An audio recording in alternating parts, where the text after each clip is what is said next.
Nous avons recueilli énormément de questions, évidemment, nous l'attendions. Alors vous nous pardonnerez si nous ne pouvons pas traiter toutes les questions qui nous ont été remises. Je vais essayer d'être synthétique. Un certain nombre de questions portent sur les points de progression dans lesquels nous avons à avancer dans notre diocèse, ou encore une question qui se rapproche de celle-ci.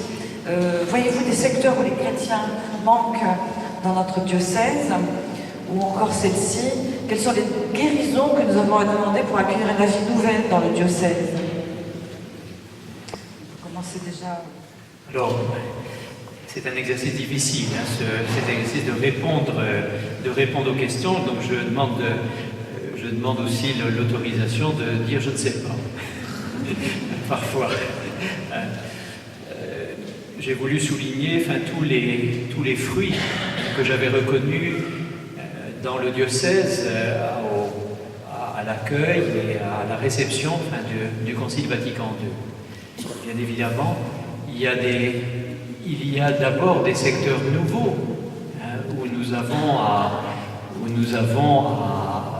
être présents. Enfin, je pense par exemple, puisque hier les médias évoquaient que le pape avait tweeté pour la première fois. Voilà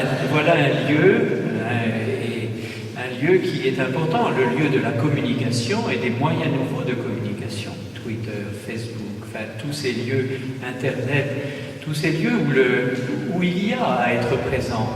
Nous le sommes déjà, par exemple, par le site Internet du diocèse, mais lors de la dernière assemblée plénière à Lourdes, où nous avons réfléchi ensemble à l'Église et Internet, on a signalé, par exemple, que notre manière de communiquer était très intra-ecclésiale, à la différence, par exemple, des sites des évangéliques, qui, eux, vont directement à la question de la foi, du Christ.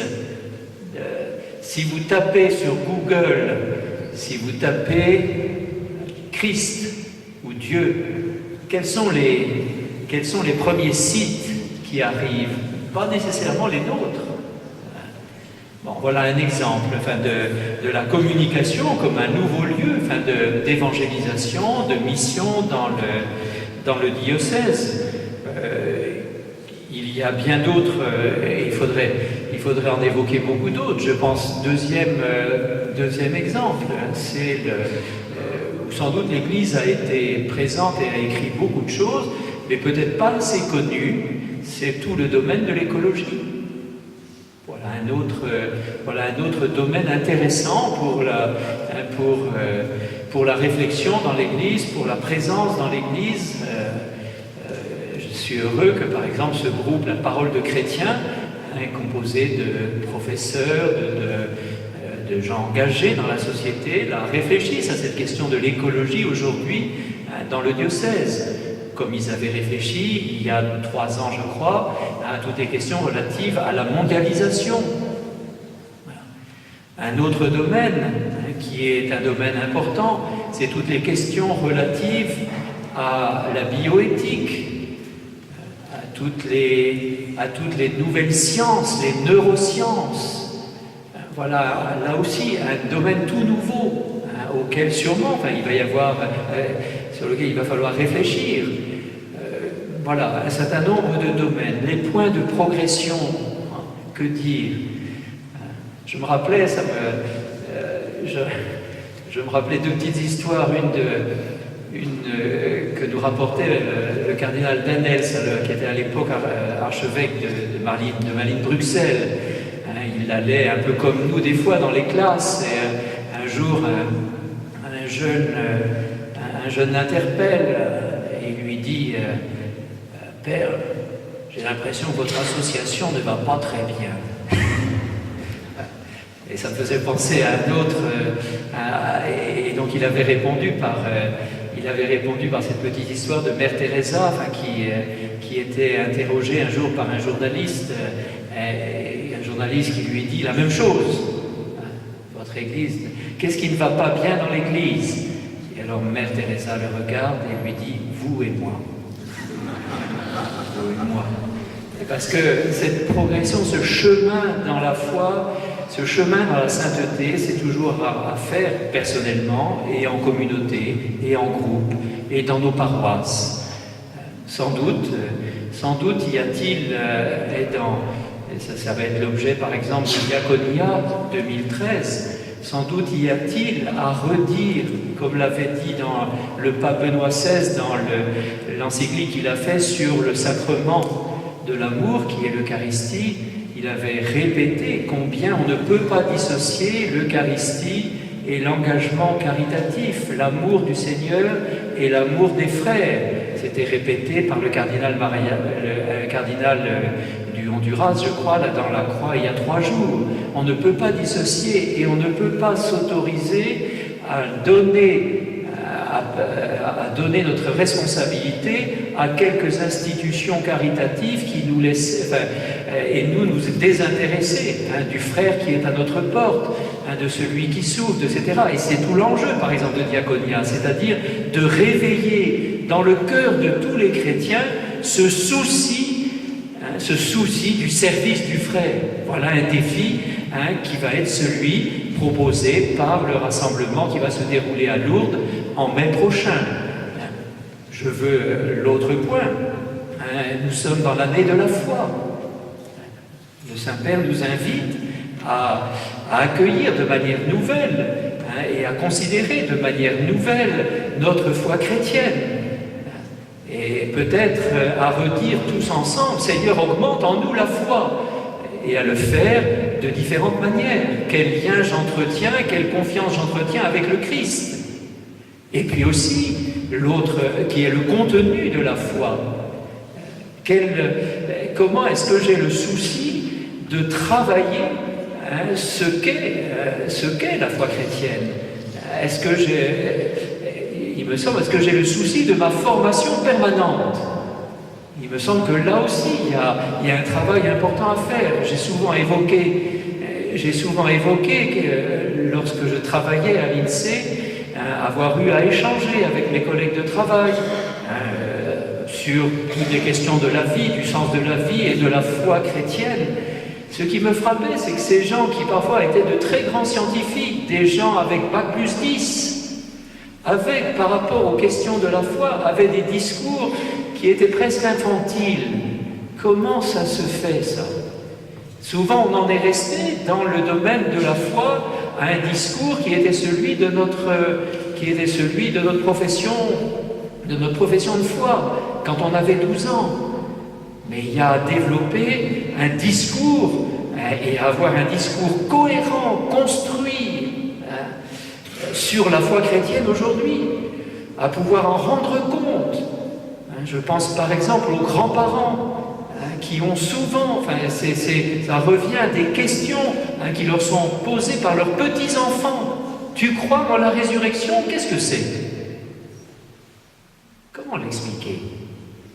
Voilà un autre domaine de travail dans le diocèse, de travail pour nous-mêmes, de travail en équipe. Et combien il est fait, je suis heureux de voir que combien ça se développe, ces échanges. J'ai évoqué par exemple les groupes bibliques, mais il y en a bien d'autres qui traitent justement, par exemple, d'un article ou l'autre du credo. C'est l'année. Je crois en Dieu créateur. Qu'est-ce que ça veut dire? Je crois en la résurrection des morts. Qu'est-ce que ça veut dire? Je crois en la communion des saints. Qu'est-ce que ça veut dire?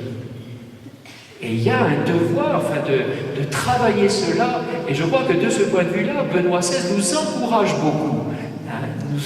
Il souligne la nécessité de pouvoir rendre compte en raison de notre foi. Sinon, nous verserons dans le fidéisme ou dans le fondamentalisme. C'est quelques exemples, pardon madame, Oui, là, je crois que vous avez répondu à un certain nombre de questions qui nous étaient adressées, qui exprimaient l'idée que, de leur point de vue, l'Église ne remplissait pas suffisamment son rôle de formation. Mais ce que vous venez de dire, et ce que vous avez rappelé sur l'ensemble des formations qui existent, Et puis ce que vous venez surtout de dire sur le fait que c'est à chacun d'entre nous d'être acteur, pas simplement d'être consommateur, d'aller vers ces formations et de faire l'effort personnel d'approfondir sa foi. Je crois que là, vous avez effectivement répondu à cela. Un certain nombre d'autres questions évoquent le manque de prêtres en particulier et de leur point de vue, la nécessité que les laïcs soient plus impliqués encore qu'ils ne le sont maintenant dans la vie de l'Église. Une question, par exemple, évoque le fait qu'il faudrait peut-être qu'un plus grand nombre de laïcs soient élevés à la dignité de, je cite, prêtre, prophète et roi, avec les conséquences évidemment que cela comporte. Une autre question fait référence au fait que les aumônières d'hôpital écoutent les confessions sans pouvoir donner l'absolution. Voilà. Est-ce que vous pensez que le rôle des laïcs puisse être encore élargi et de quelle manière?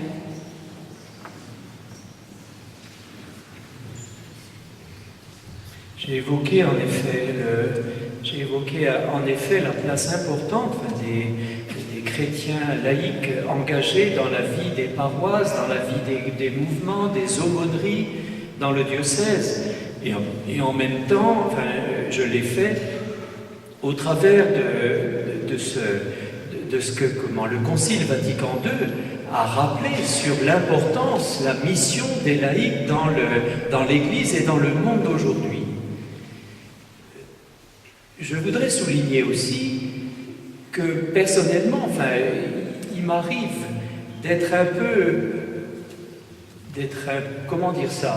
mal à l'aise parce que j'ai tellement le désir que l'Évangile soit annoncé dans les familles, dans les quartiers, dans la vie professionnelle, dans les associations de quartier, que si je demande trop, si l'Église demande trop aux laïcs, cela pourrait se faire au détriment de ce qui leur est aussi propre, c'est-à-dire leur présence dans le monde actuel, leur rencontre avec leurs collègues de travail, leur participation à l'animation de la vie des quartiers, leur participation à la vie politique, économique, sociale.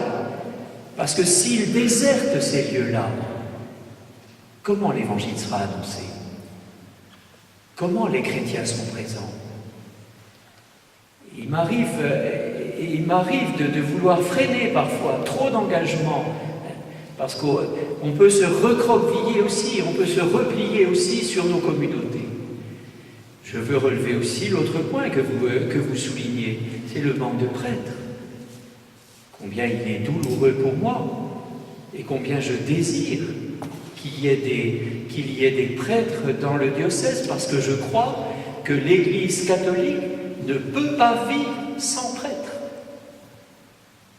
Elle ne peut pas vivre. Et il me semble, et c'est pour ça d'ailleurs que je les désire encore davantage, il me semble que plus les chrétiens laïcs sont engagés dans la vie de l'Église, dans la vie des paroisses, dans la vie des mouvements, plus il y a besoin de prêtres. Ça n'est pas opposé l'un et l'autre.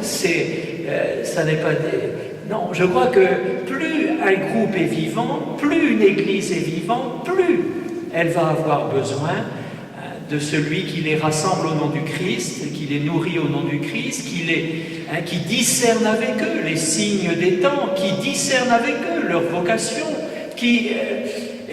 et qui aussi, pour moi c'est une caractéristique du ministère des prêtres, qui est au service de l'unité de la communauté chrétienne. Je sais que plus un corps est vivant, plus les articulations sont fragiles. C'est le fait des sportifs. Je ne sais pas si vous l'avez remarqué, mais il arrive souvent que nos grands sportifs français dans les équipes de foot ou dans les équipes d'athlétisme, quand ils ont des problèmes, c'est souvent aux jointures.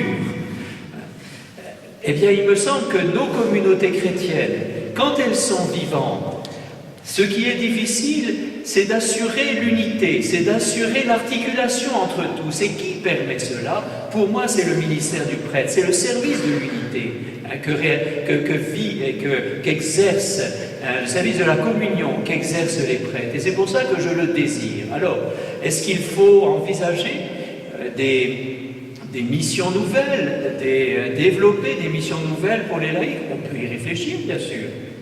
On peut y réfléchir. On peut le regarder, les missions changeant tellement, les situations étant tellement nouvelles. Je vois par exemple, parce que le monde change, voilà quelques points à évoquer sur la mission des laïcs que je trouve tellement belle.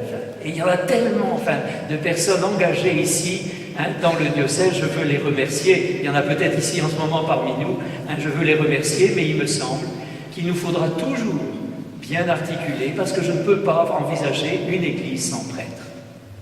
Et donc, je fais des démarches concrètes de ce point de vue-là. Je crois que nous avons à avancer de ce point de vue.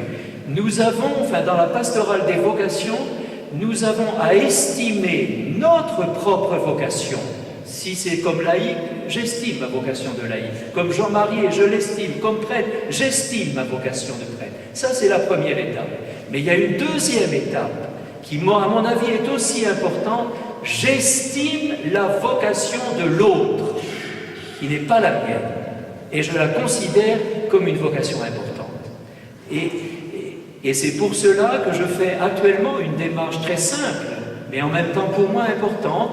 Je demande aux adultes qui sont engagés avec des jeunes de bien vouloir évoquer avec les jeunes aussi toutes les vocations de l'Église, quelles qu'elles soient, et aussi donc les vocations consacrées et les vocations de prêtre, parce qu'il y en a besoin. Je crois que nous sommes arrivés au terme de notre conférence, mais j'aimerais terminer par un témoignage qui va exactement dans le sens de ce que vous venez de dire. Parmi les fruits du concile, la personne qui écrit dit je pense que l'on pourrait aussi noter l'aggiornamento des congrégations religieuses. Oui. Certes, l'ensemble des religieuses vieillissent, mais leur présence, tant dans le milieu rural que dans les grands ensembles, est très vivante. Je pense aussi aux nombreux chrétiens qui s'associent aux congrégations religieuses, trouvant là un lieu de ressourcement, un tremplin pour leur engagement. Leur présence dynamise également les congrégations. Oh, merci d'avoir fait ce témoignage-là, parce que j'estime profondément les religieux et religieuses du diocèse, si nombreux, qui sont, pour moi, dans leur petite communauté, dans les villages ou dans des quartiers, qui sont la proximité de l'Église aux gens du quartier. Je pense dans les villages ruraux où parfois la vie paroissiale est pauvre. Je pense dans les quartiers, dans ces lieux de solitude.